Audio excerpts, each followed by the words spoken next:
آج ہم سب کے بیچ نہیں ہے، لیکن ان کی روحانیت ہم سب کے دلوں میں ہے، اور ان کا فیضان، ان کی دعائیں ہمیشہ ہم سب کے غلاموں کے سب ساتھ رہے گی، مریدوں کے۔ غور کر اس پر کہ ہو جائے حقیقت بے نقاب، ٹوٹتے دیکھے تو ہوں گے تو نے دریا میں حباب، مر کے بھی دریا کے سینے سے کہیں جاتے نہیں، رہتے دریا میں ہی ہیں لیکن نظر آتے نہیں، یوں ہی تیری شمع سوزا بھی تیری محفل میں ہے، پیر طریقت آنکھ سے اوجھل ہے لیکن دل میں ہے۔ دیکھیے یہ اللہ والے وصال کے بعد ان اللہ کے محبوبوں کا، اللہ کے ولیوں کا دست روحانی اور فیضان کرم اس دنیا سے کہیں زیادہ بڑھ جایا کرتا ہے۔ ارے جسم مرتا ہے، روح تھوڑی مرتی ہے۔ کل نفس ذائقۃ الموت، ارشاد ربانی ہوتا ہے۔ ارے میں وہ منظر بھی آپ کو دکھلا دوں والد محترم، عالم علالت میں بھی ہے، اللہ والے جو ہوتے ہیں نا ان کو احساس ہو جاتا ہے کہ وقت آ چکا ہے۔ سرکار دو عالم صلی اللہ علیہ وسلم کا جب وصال کا وقت قریب آیا تھا تو یہ آیت مقدسہ نازل ہوئی تھی، الیوم اکملت لکم دینکم واتممت علیکم نعمتی ورضیت لکم الاسلام دینا،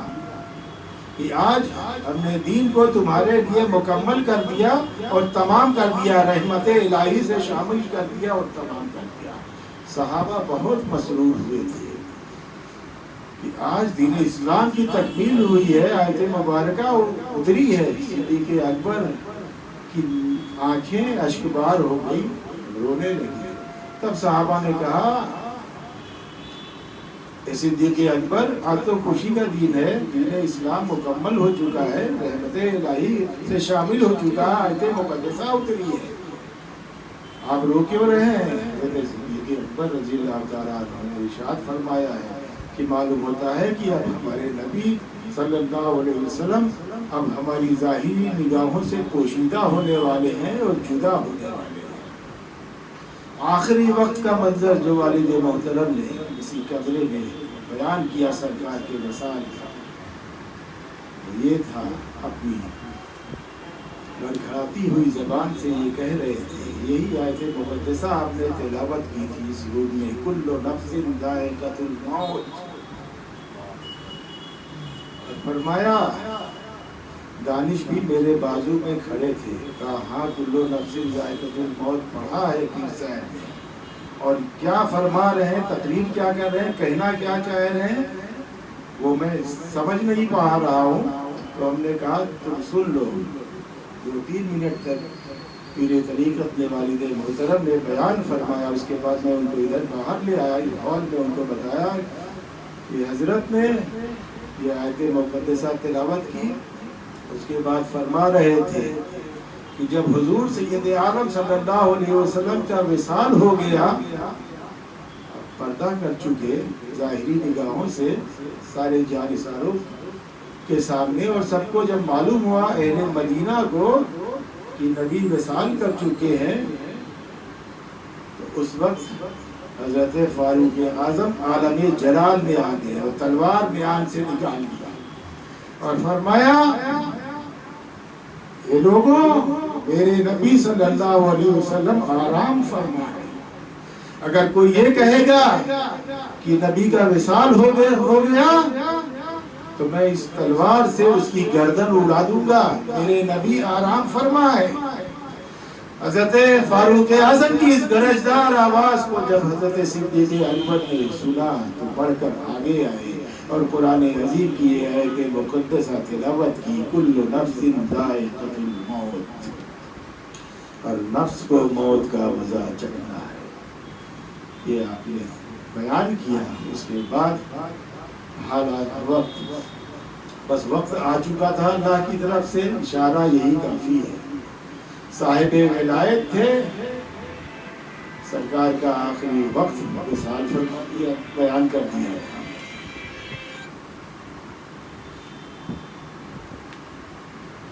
کے بعد دیکھو یہ بھی پیر طریقت نے بیان فرمایا تھا آخری وصال کے جب حالات بیان کیے فرمایا تھا کہ میرے رسول صلی اللہ علیہ وسلم نے ارشاد فرمایا تھا صحابہ کو، صدیق اکبر، فاروق اعظم، عثمان غنی، مولا علی سب کہا اے لوگوں مجھے نہلا کے کفنا کے میرے جنازے کو اسی گھر میں میرے مزار کے قریب مسجد نبوی میں رکھ دینا اور تھوڑی دیر کے لیے تم سے سب کے سب مجھ سے جدا ہو جانا۔ اول من یصلی علی ربی، سب سے پہلے میرا پروردگار عالم بذات خود اپنی خاص رحمتوں کا انزال فرمائے گا۔ اس کے بعد جناب جبریل امین میری نماز جنازہ پڑھیں گے، اس کے بعد جناب میکائیل پڑھیں گے، اس کے بعد جناب اسرائیل پڑھیں گے، اس کے بعد جناب اسرائیل پر اسرافیل پڑھیں گے اور ان کے ساتھ فرشتوں کی عظیم جماعت ہوگی۔ پھر مردان اہل بیت وہ میری نماز جنازہ پڑھیں گے، ان کی مقدس بیویاں ہوں گی، پھر تم سب کے سب فوج در فوج آ کر کے میری نماز جنازہ پڑھ لینا۔ دیکھو میرے رسول صلی اللہ علیہ وسلم کے وصال کو 3 مہینہ باقی رہ گیا تھا، تو اس وقت حضور سید عالم صلی اللہ علیہ وسلم حضرت میمونہ کے کاشانہ اقدس میں تشریف لائے۔ صحابہ کا ہجوم حضرت میمونہ کے کاشانہ اقدس میں، اس وقت میرے رسول صلی اللہ علیہ وسلم نے ارشاد فرمایا اب تک میں تمہاری ظاہری نگاہوں کے سامنے رہا، اب میرے وصال کا وقت قریب آ چکا ہے، میں تم سے یہ کہنا چاہتا ہوں کہ یہ بولو کل میدان حشر میں اللہ تم سے سوال کرے گا اور پوچھے گا کہ یہ بولو میں تم میں تھا، میں کیسا نبی تھا؟ صحابہ رونے لگے، کہا یا حبیب اللہ صلی اللہ علیہ وسلم آپ نے اچھی طرح سے فریضہ رسالت کو ادا فرمایا ہے، یا نبی اللہ ہر مارکے میں آگے رہے، یا حبیب اللہ کہیں بھی کوئی تساہلی نہیں ہوئی، یا حبیب اللہ اپنے اسلام کی خاطر، دین کی خاطر اپنے عزیز وطن کو چھوڑا، مکے سے مدینہ قصد کیا، یا حبیب اللہ آپ نے اچھی طرح سے بڑی تکلیفیں اٹھا کر کے فریضہ رسالت کو تکمیل کیا ہے، فریضہ رسالت کا اعلان کیا ہے۔ یا حبیب اللہ صحابہ نے کہا پتھر برسائے گئے، ہجرت کرنا پڑا، غزوہ احد میں آپ کا دندان مبارک شہید ہو گیا، یا حبیب اللہ آپ نے بڑی بڑی تکلیفیں اٹھا کر کے فریضہ رسالت کو ادا فرمایا ہے۔ میرے رسول صلی اللہ علیہ وسلم نے 3 مرتبہ آسمان کی طرف نگاہ اٹھائی اور پکار کر کہا اللہم اشہد، اللہم اشہد، اللہم اشہد، اے اللہ تو گواہ رہنا، اے خداوندہ تو گواہ رہنا، اے خداوندہ تو گواہ رہنا۔ اس کے بعد میرے رسول صلی اللہ علیہ وسلم نے ارشاد فرمایا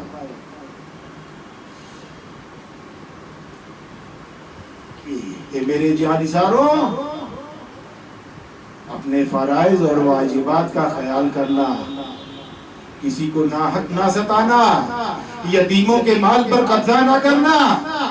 غرور نہ کرنا، اپنے ہمسایہ کو نہ ستانا، شریعت مطہرہ کا احترام کرنا، غرور نہ کرنا، تکبر نہ کرنا، اللہ سے ڈرنا، غریبوں کا خیال رکھنا، اور اب بہت جلد میں تم سب کی ظاہری نگاہوں سے پوشیدہ ہونے والا ہوں اور جدا ہونے والا ہوں۔ صحابہ تڑپ گئے، یا حبیب اللہ صلی اللہ علیہ وسلم ہم غلاموں کا کیا حال ہوگا؟ یہ وہ تھے کہ اگر نبی کو ایک لمحہ نہ دیکھیں تو تڑپ جائیں اور بے چین ہو جائیں۔ صحیح معنی میں عاشق ذات تھے جمال مصطفیٰ کے، اور یہ دیوانے تھے بارگاہ مصطفیٰ کے۔ انہیں معلوم ہوا کہ میرے رسول صلی اللہ علیہ وسلم اب ہماری ظاہری نگاہوں سے پوشیدہ ہونے والے ہیں، تو مدینے کا کوئی بھی اپنے آپ میں نہ رہا۔ ماہی بیاب کی طرح عرفات کے میدان میں، منا کی سرزمین پر، مکے کی سرزمین پر، مدینے کی سرزمین پر غلامان مصطفیٰ تڑپ رہے تھے۔ اس کے بعد وہ منظر بھی دیکھو کہ میرے رسول صلی اللہ علیہ وسلم نے جناب حضرت علی کو بلایا اور جناب حضرت عباس کو بلایا، اور جناب حضرت علی مرتضیٰ رضی اللہ تعالی عنہ کے کاندھے پہ میرے رسول نے دست مبارک رکھا۔ کمزوری کی وجہ سے جسم کانپ رہا تھا، ہل رہا تھا، کمزوری بے شمار تھی۔ دوسرا ہاتھ حضرت صدیق اکبر پہ رکھا اور حجرہ عائشہ سے نکل کر کے آخر وقت میں ازواج مطہرات کی بالاتفاق رائے سے عدالت کے وقت حضور سید عالم صلی اللہ علیہ وسلم حضرت عائشہ صدیقہ رضی اللہ تعالی عنہا کے مکان پر آئے، تشریف فرما ہوئے۔ ازواج مطہرات وہاں آتی رہیں، رسول پاک کی خدمت کو میں لگی رہی۔ جب وصال کو 3 دن باقی رہ گیا تھا نا، تو اس وقت بخار شدت پر تھا، بڑی کمزوری محسوس ہو رہی تھی۔ شدت بخار سے جب چادر دہنے لگی تو میرے نبی نے 7 کنویں سے 7 مشک پانی منگوائے کہ میں اسے نہا لوں تاکہ بخار میں کمی ہو جائے۔ چنانچہ میرے رسول صلی اللہ علیہ وسلم نے غسل فرمایا، تھوڑا سکون ہوا۔ حضرت علی مرتضیٰ کو حضرت عباس کو بلایا، حضرت علی مرتضیٰ کے کاندھے پہ میرے رسول نے دست مبارک رکھا اور دوسرا ہاتھ حضرت عباس کی پشت پر رکھا۔ حجرہ عائشہ سے نکل کر کے مسجد نبی کی طرف آنے لگے۔ جانثاروں نے جب نبی کو آتا ہوا دیکھا تو استقبال کے لیے سب کھڑے ہو گئے۔ میرے رسول صلی اللہ علیہ وسلم مسجد نبی میں پہنچ کر منبر شریف پر بیٹھ گئے اور جناب حضرت بلال کو آواز دی کہ بلال، مدینے کے ایک ایک گوشے میں یہ اعلان کر دو کہ شہنشاہ کون و مکان محمد مصطفیٰ صلی اللہ علیہ وسلم کی جسے آخری وصیت سننی ہو وہ مسجد نبی میں چلا ہے، رسول پاک کا جسے آخری دیدار کرنا ہو تو وہ مسجد نبی میں چلا ہے۔ اب تک جناب حضرت بلال کے آذان کی آواز اہل مدینہ سنتے تھے اور تڑپ تڑپ کر مسجد نبوی میں آتے تھے، اور آج حضرت بلال کے دل سے روتی ہوئی آواز نکلتی ہے اور اطراف مدینہ میں گونجتی ہے کہ اے اہل مدینہ اور اے مصطفیٰ کے جانثاروں، اپنے محبوب رسول کی آخری وصیت سننی ہے تو مسجد نبوی میں چلے آؤ، رسول پاک کا آخری دیدار کرنا ہو تو مسجد نبوی میں چلے آؤ۔ جس وقت حضرت بلال کی اس آواز کو مدینے کے صحابہ نے سنا تو تڑپ تڑپ کر گھروں سے باہر نکل آئے، بچہ بچہ نکل آیا، ہر ایک روتا ہوا مسجد نبوی میں پہنچا۔ مسجد نبوی میں جانثاران مصطفیٰ کا اتنا بڑا ہجوم تھا کہ دل رکھنے کی جگہ نہ تھی، ہجوم تھا۔ جانثار ٹکٹکی باندھے ہوئے اللہ کے رسول کو دیکھ رہے تھے، دیدار کر رہے تھے۔ اس وقت میرے رسول صلی اللہ علیہ وسلم نے ارشاد فرمایا، یہ میرے جانثاروں، اب تک میں ظاہری نگاہوں کے سامنے تمہاری سامنے رہا، میرے وصال کا وقت قریب آ چکا ہے، یہ بولو میں نے اگر کسی سے کوئی قرض لیا ہو،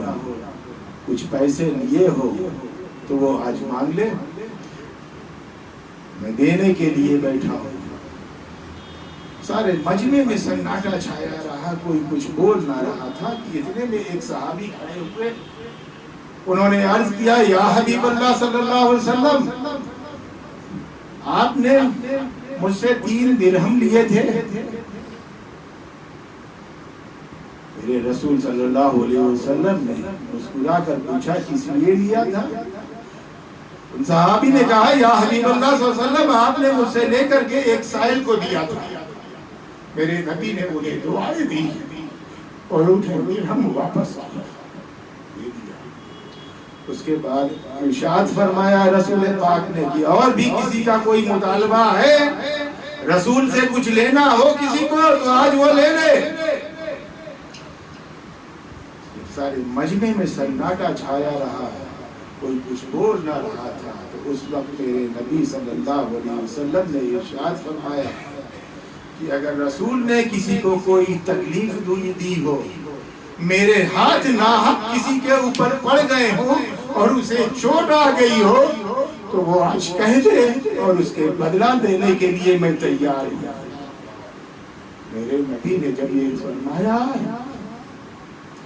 تو سب کانپ اٹھے، سناٹا تھا. ایسے وقت میں حضرت عکاشہ رضی اللہ تعالی عنہ کھڑے ہوئے. انہوں نے کہا یا حبیب اللہ صلی اللہ علیہ وسلم، غلام میں یہ تاب نہیں تھی، لیکن میں جب نبی بارہ پر اصرار کرتے رہے تو کہا کہ میں کھڑا ہوا ہوں. یا حبیب اللہ،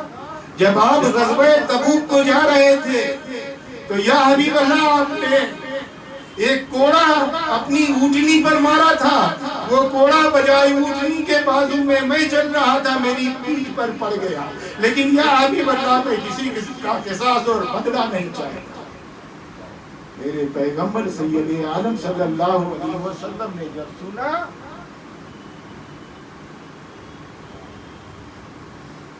تو حضرت سلمان کو آواز دی کہ سلمان، جاؤ میری بیٹی فاطمہ کے پاس اور جا کر کے کہو کہ تبوک کے اندر جو کوڑا میں لے کر گیا تھا رسول خدا نے اسے مانگا ہے. جس وقت جناب حضرت سلمان مسجد نبوی سے روتے ہوئے حجرہ سیدہ کی طرف بڑھے، صحابہ چیخ اٹھے. جناب سلمان جناب سیدہ کے گھر کے پہنچے اور کہا تبوک کے اندر جو کوڑا رسول خدا لے کر کے گئے تھے آج وہ مانگا ہے. جناب سلمان کوڑا لے کر کے مسجد نبوی میں داخل ہوئے اور اپنے کانپتے ہوئے ہاتھوں سے کوڑا لا کر کے رسول خدا کو دیا. آپ نے اپنے ہاتھ میں دیا. اس کے بعد کھڑے ہوئے اور جناب عکاشہ کو کوڑا دیا کہ عکاشہ، آج تو اپنا وہ بدلہ تبوک کی راہ کا نکال لے. عکاشہ نے ہاتھ میں کوڑا لیا. صحابہ چیخ اٹھے. صدیق اکبر تڑپ کر آگے آئے، کہا عکاشہ، میرے پیغمبر بیمار ہے، کمزور ہے، نحیف ہے، شدت بخار سے قدم لرزہ ہے، کہیں امتی نبی سے بدلا لیتا ہے. اگر ایسا ہی ہے تو 200 گھوڑے صدیق کی پشت پر مار لے. جناب حضرت فاروق اعظم تڑپ کر آئے، کہا عکاشہ تمہیں کیا کر رہا ہے؟ بجائے ایک گھوڑے کے 400 گھوڑے عمر کی پیٹھ پر مار لے. جناب حضرت مولا علی عثمان غنی تڑپ کر آئے کہ عکاشہ، آج ہماری پیٹھ موجود ہے، بجائے ایک گھوڑے کے 500 گھوڑے ہماری پیٹھ پر مار لے. میرے رسول صلی اللہ علیہ وسلم نے ارشاد فرمایا کہ جانثاروں، کوڑا میں نے مارا ہے، تم کون ہوتے ہو بدلہ دینے کے لیے؟ آج رسول کی پشت مبارک موجود ہے. جب صحابہ کو میرے نبی نے ہٹا دیا، ہر صحابی چاہتا تھا کہ پھاڑ کر اور چیر کر کھا جائے عکاشہ کو، لیکن جلال نبوت کے سامنے احترام سے کوئی کچھ بول نہ پاتا. تو جہاں جانثاران مصطفیٰ کا ہجوم مسجد نبوی میں تھا، وہیں مسجد نبوی کے ایک گوشے میں حضرت ٹکٹکی باندھے ہوئے نانا کے چہرے کو دیکھ رہے تھے کہ جب دیکھا کہ نانا کا پرانی جسم کمزوری کی وجہ سے سمجھ نہیں رہا ہے، اور کاشا کے ہاتھ میں مضبوط کوڑا لٹک رہا ہے، وہ نبی کے قریب آ رہا ہے، قریب طرف ہو رہا ہے تو حسن نے حسین کا چہرہ دیکھا، حسین نے حسن کا چہرہ دیکھا، دونوں شہزادے دوڑ کر آئے اور درمیان میں حائل ہو گئے اور اپنے ننھے ہاتھوں کو جوڑ کر کہا کہ کاشا بجائے ایک کوڑے کے 1000 کوڑے آپ بچوں کی پیٹھ پر مار لے، نانا جان کے جس میں اطہر پر پشت مبارک پر کوڑا لگتے ہوئے ہم نہیں دیکھ سکتے۔ میرے رسول صلی اللہ علیہ وسلم نے دونوں شہزادوں کو اپنی گود میں اٹھا لے لیا اور کہا حسنین تم محمد کے نور نظر ہو، بیٹے تمہاری پیٹھ پر اگر کوڑا پڑا تو خال کی طرح رسول اللہ کے دل پہ چھپے گا۔ دونوں شہزادوں کو میرے نبی دونوں ہاتھوں سے تھامے ہوئے ہیں، رسول کی آغوش رسالت میں دونوں شہزادے لپٹے ہوئے ہیں۔ اس کے بعد جب سب کو نبی نے ہٹا دیا، ہر صحابی چاہتا تھا کہ ہم کاشا کو کہا جائے، جلال نبوت کے سامنے کوئی احترام سے کچھ بول نہ پاتا تھا کہ تم کون ہوتے ہو بدلہ لینے کے لیے، آج رسول کی پشت مبارک موجود ہے۔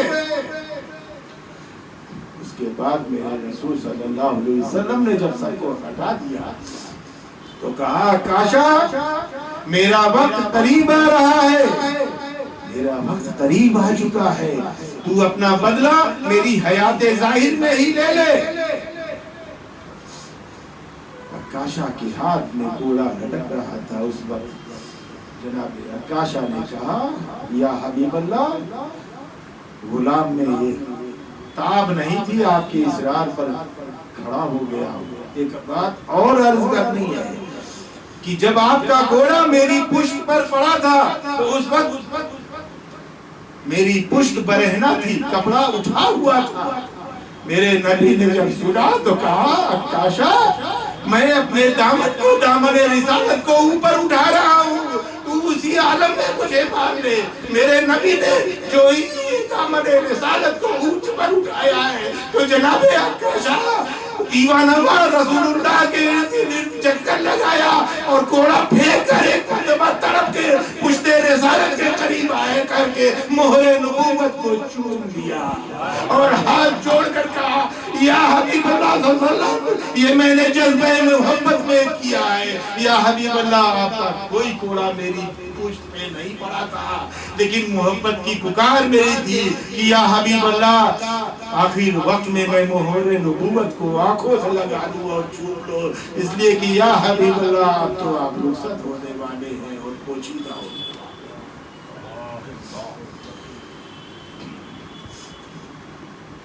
گنبد خضرا میں فقہا کا اور علماء کا اس بات پر اجتماع ہے کہ گنبد خضرا میں مزار اقدس میں رسول اللہ کا جسم اطہر جس مٹی سے مس ہے وہ مٹی جنت سے نہیں بلکہ عرش اعظم سے زیادہ فضیلت لگتی ہے، اور وہ مٹی جو رسول اللہ کے جسم اطہر کی خمیر بن گئی ہو وہ کتنی معظم اور محترم ہوگی۔